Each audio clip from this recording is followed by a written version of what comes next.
Di rumah sederhana, tinggallah seorang anak bernama Bawang Putih bersama kedua orang tuanya. Bawang Putih memiliki ibu yang sedang sakit keras dan ayahnya sibuk bekerja. Hingga pesan terakhir dari ibunya yang membuat Bawang Putih hancur.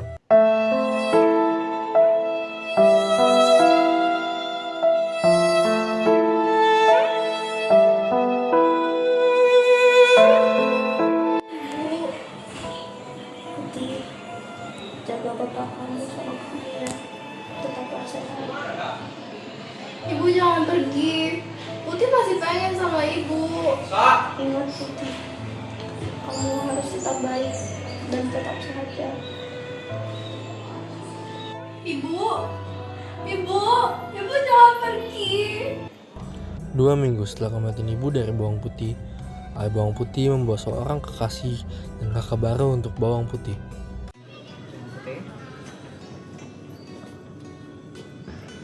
Kenalkan, mereka adalah ini ibu dulu kamu dan itu kakak tiri kamu.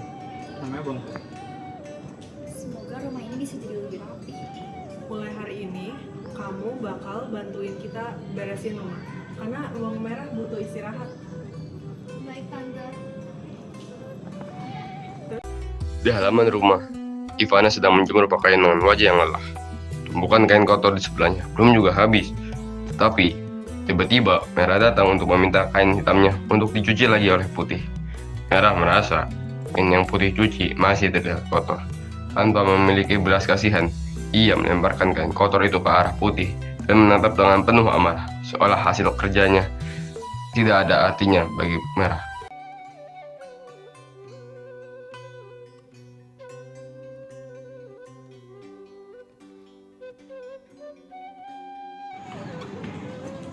Putih, cuci bersih lagi kain ini. Masih kotor. Tapi aku sudah mencuci 3 kali. Kalau kamu masih membantah, aku bilain Mami. Di pinggir sungai, Putih sedang mencuci kain. Tiba-tiba, arus menyeret salah satu kain hingga hanyut berbawa aliran. Panik, Putih langsung mengejarnya dan terus berlari menyusuri tepi sungai sampai masuk ke sebuah hutan kecil. Di sana, ia melihat seorang nenek yang sedang memegang kain berwarna yang sangat dikenalnya.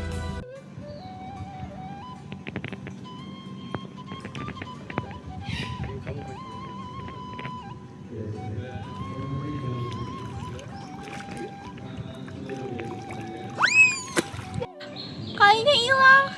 Aduh gimana nih? Kalau Merah tahu pasti dia marah.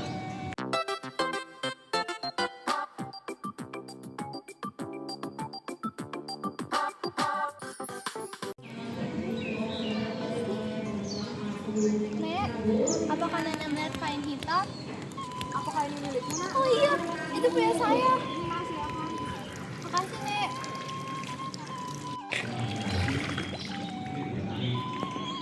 Sini, Nek, aku bantuin. Baiklah kalau begitu, Nak. Nenek bilang terima kasih. Keesokan harinya, Putih duduk mengambil waktunya istirahat, mencoba menikmati sarapan setelah hari sebelumnya penuh pekerjaan.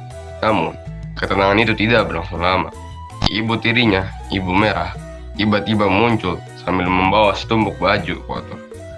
Raut wajahnya menunjukkan ketidaksabaran, seolah Putih tidak boleh berhenti bekerja, meski hanya sebentar.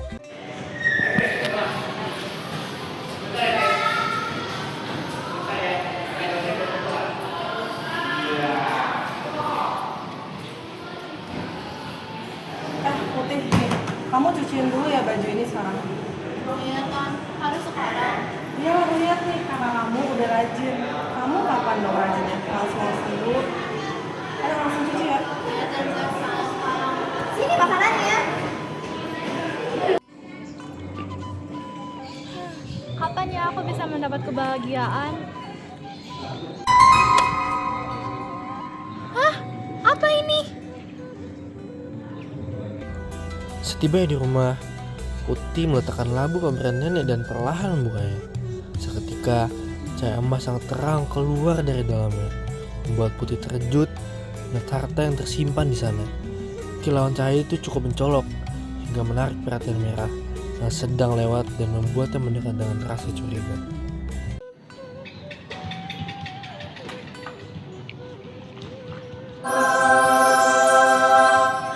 Apa ini? Kenapa ada harta? Dapat emas dari mana? Jangan-jangan kamu lakuin hal aneh-aneh ya? Enggak kok, ini dari dana nenek sungai belakang. Awas ya kalau bohong, aku ambil semua hartanya. Setelah mengetahui bahwa Putih mendapat emas dari seorang nenek di sungai, Merah merasa penasaran dan iri. Ia pun pergi menuju ke sungai untuk mencari nenek itu. Sampainya di sana, Merah melihat nenek tersebut sedang duduk di dekat aliran air. Dengan cepat, ia mendekat untuk berbicara. Nenek di mana ya? Oh, itu dia. Nenek.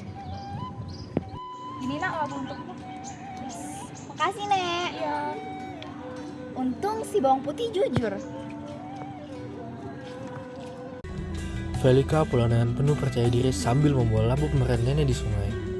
Ia merasa yakin bahwa labu miliknya pasti terus berisi harta yang lebih banyak daripada milik Ivana. Dengan langkah cepat dan nada sombong, dia langsung mencari Ivana untuk memamerkannya. Nah Putih, minggir. Lihat nih, aku juga dapat labu kayak kamu. Oh iya, selamat kak. Ya, dan labu ini lebih besar. Jadi aku dapat emas lebih banyak daripada kamu. Astaga, apa ini?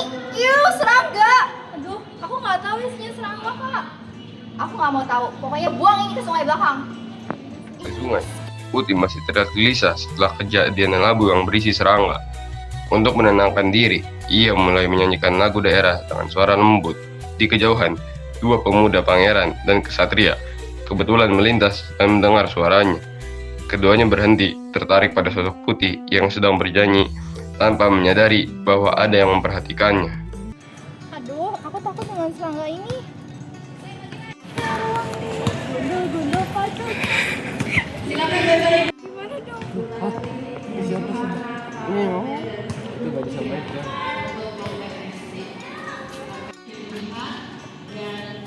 Kayak aku ibu peri yang akan memilih pasangan hidup. Hah? Kamu siapa? Ayahmu telah menitipkanmu padaku. Itulah calon pasangan hidupmu. Ikuti perintahmu. Iya. Kayaknya aku memang mau terang ini. Sepertinya ini benar. Hai, kamu siapa? Namaku Putih. Sore itu, Putih pulang bersama sang pangeran dan disambut oleh ayahnya. Dan sopan, ia menyampaikan niatnya kepada ayah Putih. Kehadiran pangeran membuat semua orang terkejut, terutama Merah dan ibunya, yang akhirnya mengakui perlakuan buruk Merah pada Putih. Siapa itu? Sebentar ya.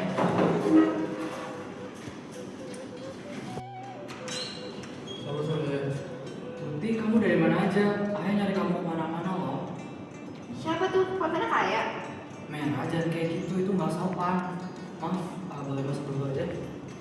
Jadi saya sudah menentukan akan bawa Putih ke kerajaan saya untuk menjadi komisaris saya. Apaan nih? Gak bisa langsung gitu dong. Kan Putih anak saya juga. Masa langsung kamu ambil aja gitu? Istriku, nggak boleh kayak gitu. Kita juga harus bisa menghargai keputusannya Putih. Tapi ya Oh, saya sudah memberikan pengakuan dari Putih kalau ibu dan kakak ya sudah sangat kejam dengannya. Apakah benar begitu? Ih, nggak mungkin papi. Jangan gitu ya. Saya nggak sudi kalau misalnya anak saya tinggal sama orang kayak kalian. Ya udah, aku ngaku selama ini aku udah nyuruh Putih buat nyuci baju-baju aku. ya saya ngaku juga deh kalau saya selama ini udah maksa Putih buat ngerjain semua pekerjaan rumah. Lama banget kalian bisa ngelakuin itu sama Putih. Nah, saya harap kamu bisa jaga Putih dengan baik ya. Dan buat kalian, saya nggak mau lihat kalian lagi. Suamiku mau beneran kayak gitu ke kita? Papi kok gitu sih? Kamu rela demi anak kamu doang? Kita bawang merah dan bawang putih ini menegaskan bahwa kebaikan, ketulusan, dan kerja keras pada akhirnya akan membawa balasan yang baik. Meski awalnya sering diperlakukan tidak adil, sikap sabar, jujur, dan tidak membalas keburukan dengan keburukan menunjukkan bahwa karakter yang mulia akan selalu membuka jalan menuju kebahagiaan. Sebaliknya, iri hati, keserakahan, dan meremehkan orang lain hanya akan mendatangkan kesialan dan penyesalan.